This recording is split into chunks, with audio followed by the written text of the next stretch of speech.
De derde betinking in Burgum begint met een stille tocht van Glinstrastaten aan naar het monument bij de Kruiskerken. Dat om 8 uur 12 minuten stil te houden wordt.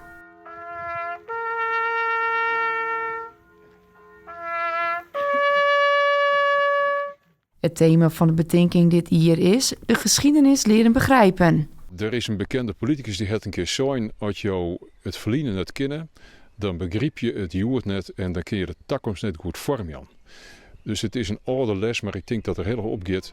Weten wat je voorkomen, weten wat er gebeurt, zodat je je beter bewust bent van hoe het nou is en wat je heen wil. De gemeente Tietjerksterdiel vindt het wichtig om de jongerij bij de betinking te beloeken.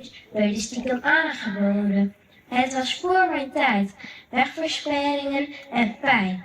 Helmen, uniforms, geweren, vrede leek zo fijn. Nou, dat het heel belangrijk is dat je er wel gewoon aan moet denken. En dat je niet denkt, oh ja, dat was toen. Ja, dat je er wel een beetje tijd in moet steken. Ja, heb je dat zelf ook veel gedaan om dit verhaal van vroeger te begrijpen? Zeker weten. Mijn omi die heeft de oorlog zelfs meegemaakt. En die heeft een heel krantenartikel en zo. En ja, het is wel gewoon heel speciaal. Het is zelfs prachtig om te zien dat bij van zo'n jonge leeftijd al hier toch ik met waanden binnen. Hele serieuze dingen. Maar wichtig dat ze de bestilstaan met je kinderen die hier net jonger nog maar beginnen.